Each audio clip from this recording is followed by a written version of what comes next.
Fala aí, pessoal, beleza? Vamos falar um pouco agora sobre raiz, caule e folha, ok?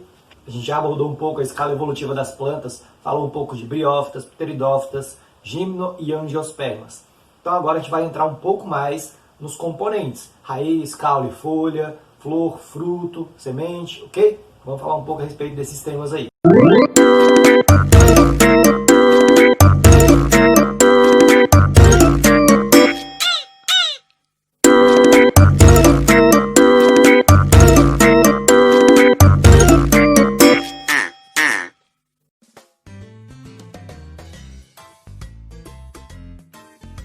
Funções da raiz. A raiz vai ter algumas funções. Primeira, fixar a planta aí no solo, ok? Fixar no substrato, beleza?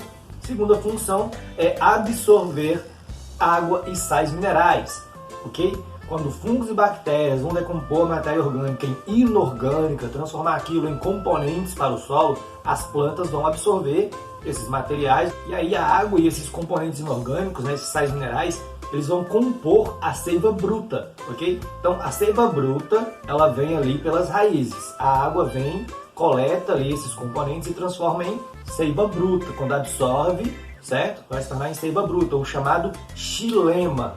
Quando você tem a seiva elaborada, ela vem das folhas.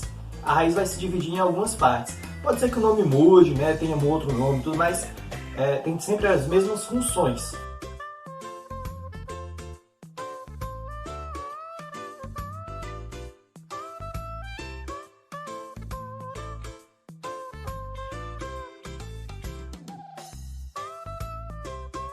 Então na pontinha da raiz você vai ter a coifa, que é uma região muito resistente e tem que ser mesmo, né? Afinal de contas é a ponta que vai estar abrindo caminho no solo. Imagina você tentando usar o seu dedo com toda a sua força para abrir caminho no solo.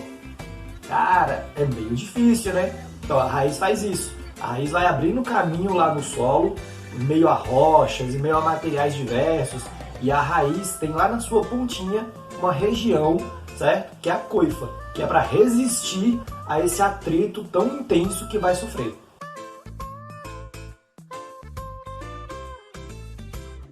A região lisa é onde vai fazendo o alongamento da raiz, ok? É onde vai fazendo o crescimento dela. Então a raiz vai crescendo, vai tendo ali a multiplicação de células, o alongamento dessa região, e vai ser chamada de região lisa.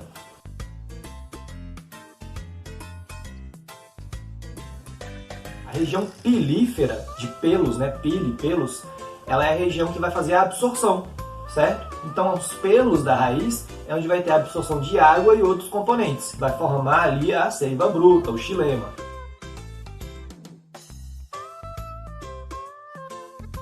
Já a região de ramificação vai estar fazendo ali o crescimento de raízes secundárias, ok?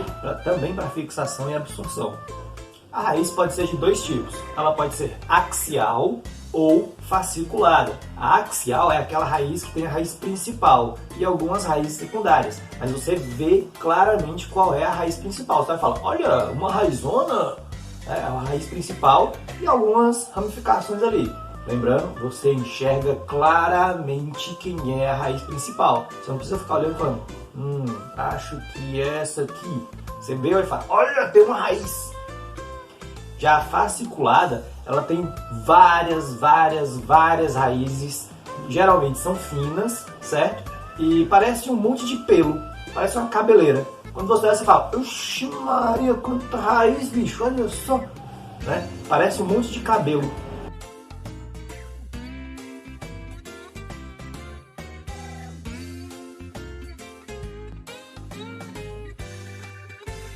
Ao longo desses anos, as raízes começaram a se adequar a certas adversidades. Então, as raízes hoje, elas podem ser terrestres, aquáticas e as chamadas aéreas. Aérea não é porque ela fica flutuando, tá? Aérea é porque ela está no alto.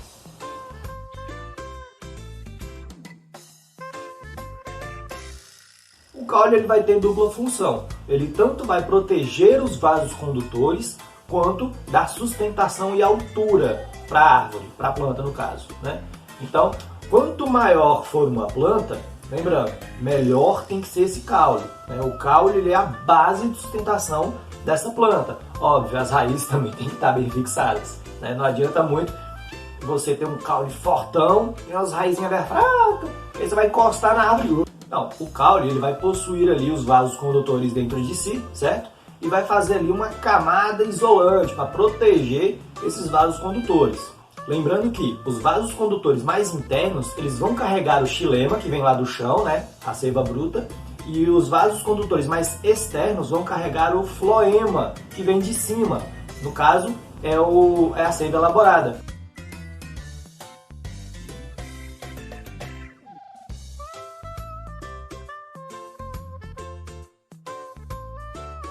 E lembrando também que o tipo de caule ele vai variar bastante com o tipo de região. Enquanto que em muitos lugares os caules são mais finos ou até mais sensíveis, aqui no Cerrado a gente tem caules muito grossos, que é para resistir ao fogo.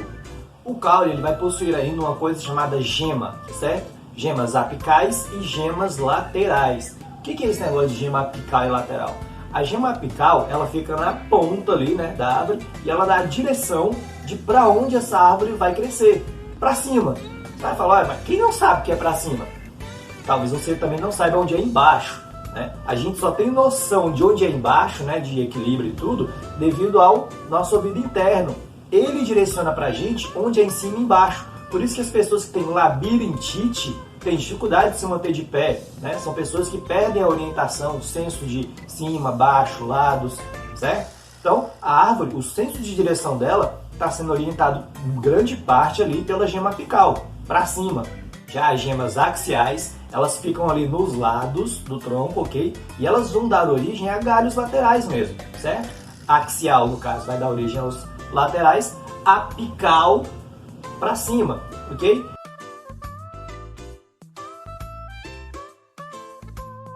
Agora você me pergunta, mas para que tem que saber disso?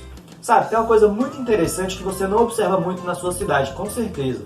As administrações públicas, elas fazem as podas das árvores de modo muitas vezes irresponsável. Como assim irresponsável? Chega e contrata uma empresa que não entende bulhufas de botânica, os caras vêm, corta a árvore ali para, né, impedir o crescimento dela. Porque geralmente quando você tem épocas de chuva intensa, né, de vento e tudo, as pessoas temem que o vento derrube aquela árvore ou os galhos, certo? E caem em casas, lojas, carros, pessoas. Fala, como é que a gente impede acidentes? Ah, corta aí, né? Só que as árvores fornecem uma qualidade de vida sem igual. Graças às árvores você tem umidade do ar, né? Você tem um ar que é gostoso de você respirar. Sem as árvores, sem a umidade, com umidade baixa, o ar fica seco, quente. Sabe aquela sensação térmica ruim? Parece que você está no meio da boca do inferno, no hálito do demônio, ou coisa horrorosa. Então, mais ou menos isso. As árvores, elas fornecem sombra. Quem não gosta de fazer uma caminhadinha com sombra, né, com as árvores te protegendo do sol? Ou muitas vezes, quando está chovendo, você corre ali embaixo das árvores e elas te protegem em grande parte da chuva, né? Óbvio, você não vai sair ileso, mas as árvores te protegem, certo? As árvores também impedem erosões do solo, ou seja, elas seguram ali o solo para que não haja erosão em pistas, para ameaçar casas, prédios, ruas, pessoas. Então, as árvores em si, elas ajudam muito mais do que as pessoas pensam, né? E aí vem a administração pública e faz o quê? Corta. Primeiro ponto, quando você vai fazer uma poda de uma árvore, você tem que fazer isso com inteligência, ou seja, você tem que ou saber o que está fazendo ou chamar alguém que saiba para te fazer uma consultoria. Então, quando você vai fazer podas de árvores em cidades, você não pode cortar a árvore como o pessoal faz, né? Corta logo tudo. Que aí fica aquele tronco morto muitas vezes ou uma outra coisa que vai gerar um problema um pouco maior. Quando você tem a árvore lá e você quer fazer a poda, fazer as podas laterais. Por que isso? Porque a árvore vai pensar assim, poxa, perdi painel solar, que são as folhas, né? Preciso crescer um pouco mais. E ela vai para cima. Óbvio que quando você faz essa poda lateral, o vento não vai encontrar tanta resistência na árvore, certo? Por quê? Porque a resistência diminuiu. Tem poucas folhas, poucos galhos para fazer resistência ao vento. Precisa ser um temporal muito intenso para derrubar aquela árvore, um furacão, certo? Então, fazendo uma poda mais inteligente, você minimiza as chances de acidentes e mantém a qualidade de vida daquele lugar.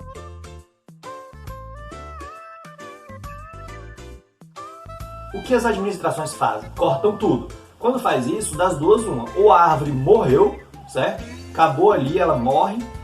Ou ela vai acionar as gemas axiais, as gemas laterais, as dos lados. E aí o que você vai ter? Aquela árvore pequena, aquela árvore anã, com um arbustão em volta, que atrapalha a passagem dos pedestres, que atrapalha a visibilidade dos motoristas.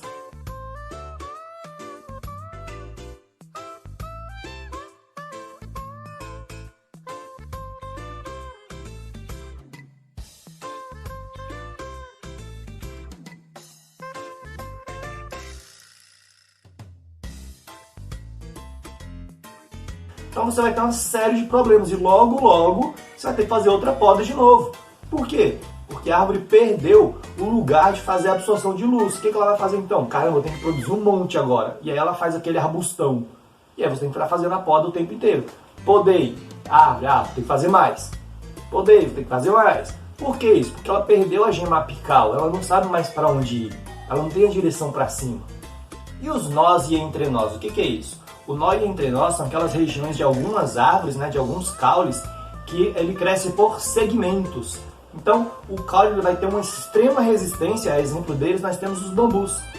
O bambu é um caule muito fino, mas extremamente resistente. Você vê que bate um ventão lá e o cara não é quebrado, o cara não... pode envergar, mas não quebra. Por que isso acontece? Porque ele tem uma extrema resistência dos nós e entrenós, certo? Ele cresce por segmentos. Então, cada segmento daquele tem um ponto de resistência. Logo, a árvore tem muito mais resistência do que outras.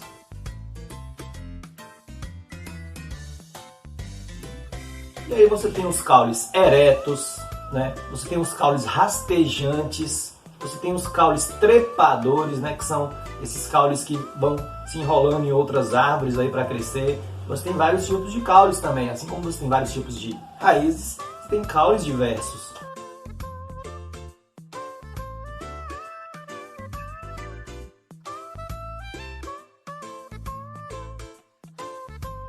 Você vai ter caules também subterrâneos, certo? Muitos caules eles vão estar embaixo da terra e o que você vê não é um caule, é um galho. É uma parte da planta que não é o caule está subterrâneo. Certo? Isso acontece muito. Temos também os caules aquáticos. Eles não são tão desenvolvidos, não têm a função de proteção, como a gente já citou anteriormente. Eles têm mais uma função de dar um suportezinho ali na flutuação da planta, ok?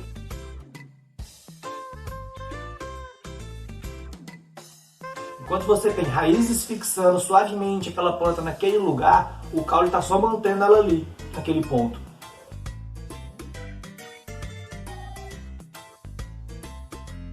Folhas. Agora vamos falar aí de uma parte extremamente importante das árvores, ok? Que são as folhas. As folhas são uma das maiores biotecnologias que a gente tem, certo? Elas são verdadeiros painéis solares que fazem a absorção de luz e a conversão dessa energia luminosa em energia bioquímica. Cara, pensa na tecnologia que essa planta tem. Mas não é só isso. Uma folha não faz só fotossíntese, ela não faz só a absorção da luz do sol. Ela também faz a transpiração da planta, ela faz ali as trocas gasosas, a absorção do gás carbônico e liberação do oxigênio.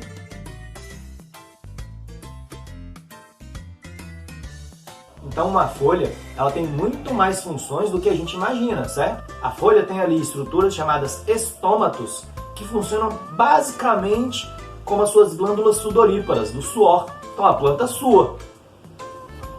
As plantas elas vão abrir esses estômatos para fazer a transpiração, para fazer a liberação de água em forma de vapor, o que ajuda a seiva bruta a subir. Como assim? Não entendendo não. Você tem lá os vasos condutores, ok? Eles estão fazendo a sucção da água. Só que não é simplesmente sucção da água. A planta não faz essa puxada por si só. Ela precisa de ajuda, ok? E como é que ela faz isso? Através da pressão negativa. O que é pressão negativa? Sabe quando você pega o canudo, vai tomar um suquinho, um refrigerante e você chupa? Ali dentro daquele canudo você tem ar. Quando você suga esse ar, gera pressão negativa. certo? É o vácuo. E o vácuo, ele vai ter que ser preenchido com alguma coisa, que é o quê? O líquido. Então, quando você suga, você está gerando pressão negativa e essa pressão negativa, ela vai ser substituída pelo líquido, certo? É a mesma coisa que a planta faz. A planta, ela libera essa água em forma de vapor, e enquanto essa água está evaporando, está gerando pressão negativa. E essa pressão negativa está sugando a água para cima. É um processo lento, demorado, ele depende de outros fatores, né, como a capilaridade, a coesão. Tudo isso a gente vai falar um pouco a respeito também. A gente vai entrar um pouco mais dentro desse assunto quando eu falar de uma forma mais técnica, ok? Por enquanto a gente está só abordando de uma forma mais ampla. Mas o ponto crucial é exatamente essa pressão negativa que é criada pela transpiração da folha. Então, a folha, ela faz essa absorção de luz, ok? E transforma aquilo em energia bioquímica para a planta. Isso vai ser a seiva elaborada. Isso é o floema. Então, o floema, ele vem de cima, certo? Ele é criado nas folhas, ele é criado ali na região de cima da árvore. E o xilema, ele vem de baixo, ele vem do chão. Xilema, chão, floema, folha. Então, aí você fala assim, então entendi. Então o floema vem de cima para baixo e o xilema de baixo para cima, é só isso. Até que sim, mas lembre-se, os vasos condutores, embora você tenha um tipo no centro e outro nas laterais, né? Que o xilema ele vem ali pelo centro, o floema vem pelos lados. Lembre-se, você tem ali os elementos de vaso, que são o quê? São outros elementos que vão estar contribuindo para a comunicação entre os vasos condutores. Então não é só xilema ali na parte de dentro, não é só floema na parte de fora. Você tem a comunicação entre esses vasos. Esses vasos não são selados. Você não tem um encanamento que vem ali de cima e foi até lá embaixo. Você tem a comunicação entre esses vasos. Eu estava cego, mas agora eu estou enxergando. A folha pode ser dividida em algumas regiões.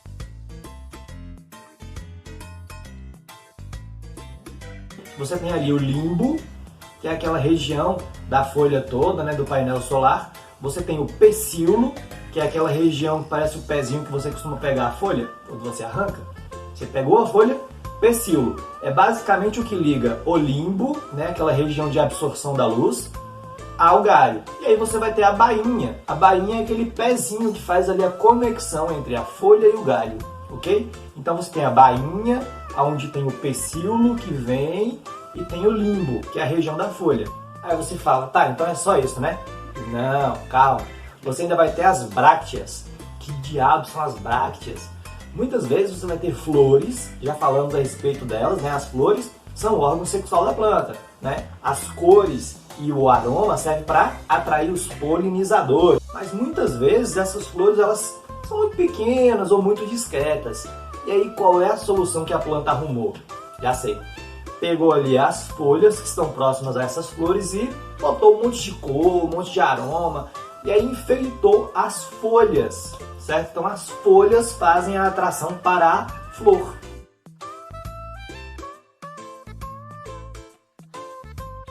Então, esse tipo de atração, né, de modificação da função das folhas, é um dos tipos de modificações que a gente tem, de, vamos chamar assim, de funções adjacentes, né, funções auxiliares. Porque não é uma das funções que você encontra normalmente nas folhas. Quais as funções das folhas?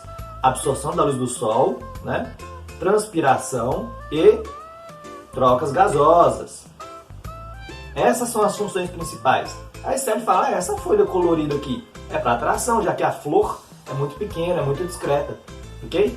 Agora, você vai ter outras modificações para defesa, por exemplo. Você vai ter folhas, na verdade, que foram convertidas em espinhos. A exemplo disso, nós temos o cactus.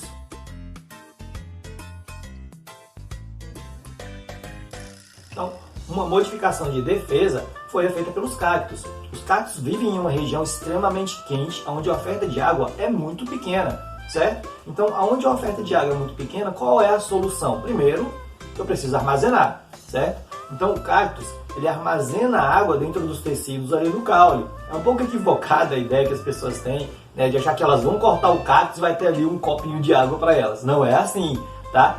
A água, ela está nos tecidos dos cactos. Então, vai ser um tecido extremamente molhado, é uma coisa verde, amarga, horrorosa. é um nojo de se comer. Mas, quando você está morrendo de sede, não tem muita solução. Você pega aquela carne, é como se fosse uma carne extremamente molhada, só que vegetal, né? Você pega aquele tecido, aquela coisa, né, e chupa, e tem água ali. Para não morrer desidratado, é a saída. Mas bem, você tem as cactos, né, que é o armazenamento de água, dos tecidos macios e tudo. E aí quando você tem um herbívoro que vê isso, ele olha e fala, picanha. Que demais! Pensa, na visão de um herbívoro, o cactus é como se fosse uma picanha maravilhosa. É suculento, é gostoso, ainda tem água. Putz grila, maravilhoso. Então o que o cactus pensou, né? Falou, velho, não posso ficar aqui e morrer. Então a saída de defesa do cactus foi o quê? Foi modificar as folhas para, em vez de fazer a absorção, transpiração e tudo mais, foi dar outra função para as folhas e para o caule. O caule, em vez de dar só sustentação e tudo mais, passou a fazer ali a absorção de luz, né? Passou a ter outras funções também, né? Afinal de contas, ele é verde. Não é verde não é à toa, né? Coincidência? Acho que não! E aí as folhas pegaram a função de defesa, certo? Então as folhas são os espinhos. Os espinhos agora têm a função de defender o cactus dos herbívoros, certo? Então quando vem um herbívoro lá comer o cactus, fala, eita, que eu vou me lascar comendo esse negócio, né? Agora, tem alguns herbívoros que arrumaram um jeito também para burlar os espinhos, certo? As girafas, por exemplo, elas conseguem comer a planta com muito espinho, então é aquele negócio, né? A gente arruma uma defesa e alguém arruma como burlar a nossa defesa. E aí você arruma outra defesa e a pessoa arruma como burlar, né? Aí você fala, mas é só essa defesa? Não. Um outro ponto que a gente pode pegar também das defesas das folhas é a defesa química, certo? Muitas folhas têm defesas químicas contra a herbivoria. Qual tipo de defesa seria? Primeiro, quando você tem um inseto que vai comer uma folha, a folha libera um odor que atrai o predador daquele inseto. Ó! Então é como se fosse um sinalizador. A planta sente que está sendo devorada por um inseto, ela fala, opa, pera aí, deixa eu sinalizar. Ô amigão, ô, vem cá, tem um cara aqui para você, ó. Então o predador daquele inseto vai falar, que interessante, olha quem está dando mole ali, né? Isso é uma forma de defesa, ela sinaliza para o predador daquele inseto. Outra forma de defesa é, eu não sei se vocês já viram umas folhas que você vai arrancar e libera uma substância branca, viscosa. Então, muitas dessas substâncias são tóxicas, certo? Cuidado com essas coisas, podem te deixar cego, pode causar irritação, alergias, podem inclusive ser venenosas. Então cuidado com isso, porque muitas defesas das plantas são químicas para se defender contra a herbivoria, certo? Então muitas delas são tóxicas ao nível de serem venenosas para a gente. Agora a gente tem uma adaptação que é uma das minhas preferidas, é uma das mais legais que a gente tem. Plantas carnívoras.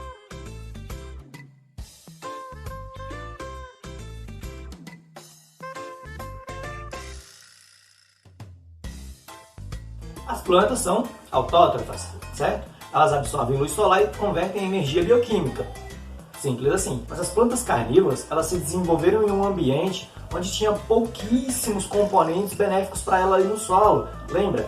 Os decompositores, fungos e bactérias, decompõem a matéria orgânica em inorgânica. Vai transformar aquilo em vitaminas, certo? E aí a planta vai absorver aquilo. Mas as plantas carnívoras se desenvolveram em ambientes pantanosos, onde não tinha uma oferta boa desses componentes no solo.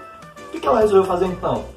Eu vou tirar eu mesma esses componentes, certo? Então as folhas, elas também, além da absorção, lembra, uma planta carnívora precisa de luz do sol, ok? Ela faz fotossíntese, mas para complementar a dieta dela, o que ela faz? A folha se desenvolveu para ter novas funções, captura e digestão. Então a folha dela é aquela parte que vai atrair o inseto ou vai simplesmente capturar e digerir o inseto. A planta libera enzimas digestivas para digerir o animal, o invertebrado, e aí aqueles componentes que antes ela pegaria do solo porque foram decompostas, ela vai usar ali mesmo. Eu vou falar, não, não vou esperar fungo e bactéria fazer esse trabalho não, eu mesmo faço. Deixa comigo. E ela faz. Então você tem várias formas de plantas carnívoras. certo? Você tem aquela tradicional boquinha, né? Que é uma planta que tem uma boquinha assim, e ela tem ali um sistema onde quando o inseto pousa nela, quando ela sente que tem um inseto aqui, ela dá um sistema de gatilho, ou seja, é como se fosse uma ratoeira. Pousou ali, prendeu. É como se fosse realmente uma ratoeira, certo? Pousou ali e soltou. E a partir daquele momento, ela vai liberando as enzimas digestivas para digerir aquele animal. Eu já vi vídeos de pessoas que não têm noção do quão mal elas fazem as plantas quando elas querem brincar com uma planta carnívora. Gente, a planta não é para brincar, certo? Então, já vi vídeos de um rapaz que colocou uns olhinhos na planta, um chapeuzinho de Papai Noel e uma barbinha de Papai Noel. E aí quando ele coloca na planta, ela fecha a boca e fica bonitinho, fica fofinho, mas lembra, a planta está fazendo aquilo porque ela acha que tem comida. Ela vai liberar as enzimas digestivas e não vai ter nada ali para ela. Então ela vai gastar energia para digerir uma coisa que não está ali. Já comeu chiclete? Já mastigou chiclete ou alguma coisa que te deu muita fome, mas só te deixou assim com fome mesmo? É mais ou menos isso. A planta está morrendo de fome. Ela recebeu uma coisa que ela achou que era comida. Não era. E ela gastou energia para nada. Então tudo que você está fazendo é torturar a sua planta. E aí você tem outras formas de planta carnívora também. Dona Lourdes, bota as imagens bem legais dessas plantas que eu adoro.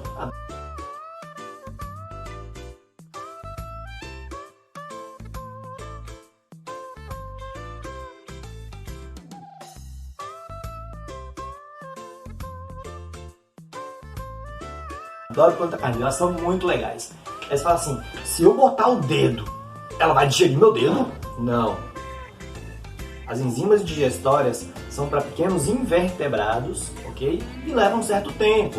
Então você tem que ficar com o seu dedo ali muito tempo para dar alguma coisa. E eu acho que não vai dar em nada, viu? Sinceramente. Eu nunca tive paciência para testar, mas não vai ser como um ácido, tá? Não vai dissolver você, tá bom? Você tem um tipo de planta carnívora que é muito legal. Ela é tipo um copo, certo? Dona Luz vai botar aí pra gente. Ela é tipo um copo e quando um inseto ou um animal pousa ali, ele escorrega pelas paredes, a parede é viscosa, ele escorrega e cai ali num líquido que tem ali embaixo, que é o suco digestório. E ele não consegue mais fugir. Bom, né? Outras plantas, inclusive, além dessa boca, né, desse bocal e desse copinho das paredes viscosas, tem uma folha na parte de cima para tapar essa boquinha dela, esse bocal. Para que serve essa folha?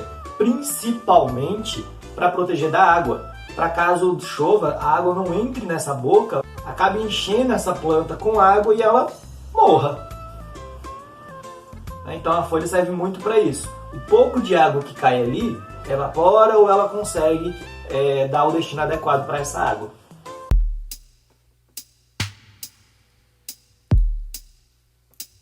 A captura dessas plantas é variado.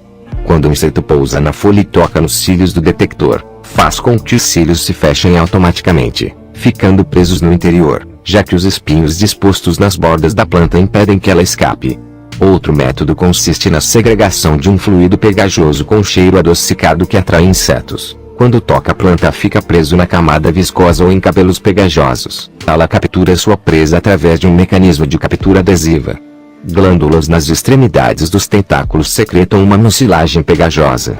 Quando um inseto pousa na folha, adere às gotas de mucilagem e os tentáculos se fecham ao redor do inseto, sufocando-o. Tentáculos e glândulas sésseis liberam peptidase e fosfatase juntamente com outras enzimas digestivas para digerir o inseto. Os nutrientes são levados até por os tentáculos e glândulas na superfície da folha. Jonea é a mais icônica. Esta planta prende insetos em suas mandíbulas para compensar os poucos nutrientes que eles adquirem de seu solo. É famoso por bater e pegar qualquer criatura que tenha má sorte de se aproximar demais. É nativo de zonas úmidas subtropicais nos estados da Carolina do Norte e Carolina do Sul nos Estados Unidos. Capturar grandes presas, como besouros e borboletas. Os tentáculos e a própria folha são capazes de responder às presas curvando-se em direção aos insetos presos na mucilagem pegajosa. Cada folha pode possuir milhares de tentáculos, o que pode ajudar na retenção de presas maiores quando combinadas com a folha envolvendo firmemente os insetos capturados.